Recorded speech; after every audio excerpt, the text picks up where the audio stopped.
울분과 울분장애, 세상 살면서 겪는 화, 분노, 울분 이런 것들을 어떻게 해결하고 살 것인가 하는 이야기를 나누고 있습니다. 실제로 우리가 병원에서 보면 그 화병들은 확실히 좀 줄은 것 같아요. 그런데 제가 말씀드리는 범분노 장애는 조금씩 더 늘고 있는 것 같거든요.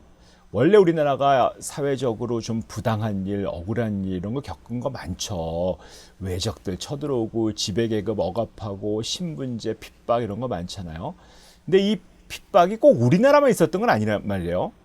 뭐 아직도 뭐 미국에서는 난리가 나고 있지만 흑인이 참정할 수 있게 시작이 된 게 1800년대 후반이고 여자가 참정할 수 있게 참정권이 생긴 게 1920년이에요. 여러분 제가 보면서 그 데이터 보고 되게 놀랐는데 스위스 있잖아요. 스위스 굉장히 선진국이고 동경하잖아요. 남자와 여자가 동등하게 투표권을 행사할 수 있게 된 게 몇 년일까요? 1971년입니다. 1971년까지 여자들은 동등한 투표권을 행사할 수 없었어요. 얼마나 많은 사람들이 여자라는 이름으로 이 세상에서 억압을 받고 살았을까요? 권리를 존중받지 못했다는 거죠. 그런데 우리나라도 그 존중받지 못했는데 왜 우리나라에서는 화병이 더 문제가 됐을까? 이게 PTED라는 병 자체도 독일 통일 이후에 동독 주민들이 불공정하게 대우받는다고 하면서 병리가 생겼다고 했잖아요. 동독 출신 사람들이 가지고 있었던 세상에 대한 어떤 공정 개념이 있단 말이에요. 그런 세계관이 깨지고 나면서 병이 생기는 거거든요. 우리가 이제 전통적으로 억압을 받았죠. 내가 이제 을이 되면서 어떤 억압받고 뭐 이런 것들이 있으시죠. 그런데 우리 그 안에는 사실은 내가 세상을 어떻게 바라보느냐 하는 것들이 굉장히 중요한 영향을 끼칠 수 있다는 거죠. 내가 볼 때 이 세상이 어떤 내가 가진 세계관이 있어요. 이래야 된다라고 하는 것들이 있는데 그게 깨지면 그런 것들이 깨지면서 화가 나기 시작하면서 울분이 가고 병으로 갈 수 있다는 겁니다. 내가 뭐 열심히 해보는데도 잘 안 돼 라고 하면서 내가 더 안 될 것 같아. 나는 안 돼. 나는 틀렸어 하기 시작하면 우울해지고 병이 더 나는 거죠. 이 환경이 확실히 우리의 분노를 더 끌어오르게 만드는 게 있습니다. 우리나라 분명히 선진국으로 가고 있잖아요. 성장했잖아요. 고도 성장했는데 지금 성장이 고도 성장이 멈추다 보니까 내가 생각하는 일자리 그게 없는 거거든요. 사실 일자리가 있을 수 있어요. 그렇지만 내가 생각하는 일자리가 없으니 이게 안 되잖아요. 이전 세대보다 정말 삶의 질이 이제는 더 떨어지는 거 아니냐. 취업이 되어도 고용 안정성이 너무 낮은 거 아니냐. 부동산 보세요. 너무 우리가 모든 분들이 정말 집값 때문에 울분을 갖고 있는 것들이 내가 가진 어떤 주거지 하나 마련하는 게 이렇게 어려운 것도 문제다. 노후의 복지 없는 것도 문제다. 이러다 보니까 이 사회 체계가 너무 큰 문제 덩어리라고 여겨지니까 화가 나는 거거든요. 그런데 왜 우리나라 사람이 더 할까? 여기 우리나라 사람들이 더 하는 거 거기 그 말에 그 이유가 있어요. 우리나라잖아요. 우리란 말이거든요. 우리나라란 말은 우리만 써요. 그러니까 영어로 my country잖아요. 근데 우리는 우리나라라고 하거든요. 우리가 보면 예를 들어서 우리 집이라고 한단 말이에요. 영어 쓰는 사람들은 my home이에요. my house. 뭐 심지어 제가 농담처럼 얘기했지만 우리 와이프 이러잖아요. 우리 와이프가 말이 됩니까? 와이프를 공유하는 것도 아니고 우리 집사람 이게 말이 안 되는 얘기인데 그만큼 우리를 쉽게 써요. 우리는 정말 그 공동체적 정체성이 굉장히 강한 나라거든요. 그런 공동체가 무너지는 거죠. 사실 OECD 국가 중에서 공동체 점수가 제일 낮은 나라가 우리나라거든요.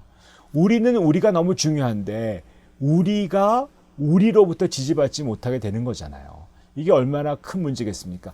내가 믿고 있는 우리 사회가 내가 기대한 거랑 다르다라고 할 때 정말 큰 문제가 되는 거죠.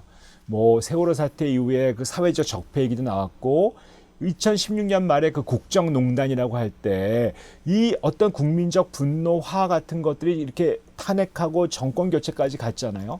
하지만 새로운 시대를 열겠다고 집권한 정부 이 사이에서 서로 또 반대하는 세력하고 정략이 부딪히고 시작하면서 사실 우리 보통 일반 국민들은 정치권 자체에 대한 울분이 쌓이고 있는 겁니다.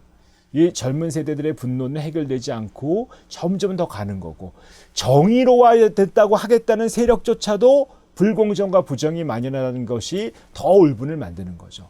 우리가 정말 싫어하는 단어, 그 내로남불이라고 하는 것들, 그런 것들이 사실 정말 이 젊은 세대들로 하여금 기득층은 다 문제다라고 여기에 들면서 울분이 더 심해진다고 볼 수 있습니다. 또 이런 사회적 요인이 분명히 있고요.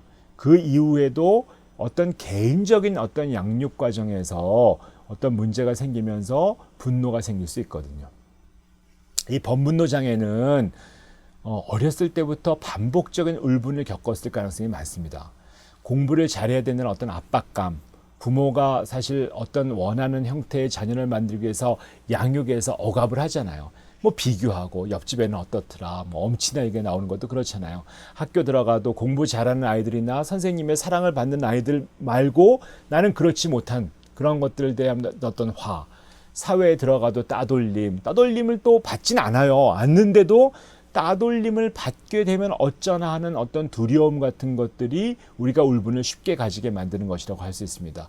내 취업을 할 때 잘 안 되는 것들, 스펙을 쌓아야 되는데 잘 안 되는 것들, 내가 얻지 못하는 것들을 남들이 쉽게 공정하지 않은 상태에서 가지게 되는 분노, 이것들은 정말 큰 분노라고 볼 수 있습니다. 그런 것들을 우습게 보면 안 되거든요. 나의 인생이 달라지는 가장 큰 중요한 울분을 겪고 있다고 분명히 우리가 알아줘야 된단 말이에요. 미래가 확실하지 않은데 내가 준비되어 있지 않다고 생각할 때 화가 생길 수 있다는 거죠.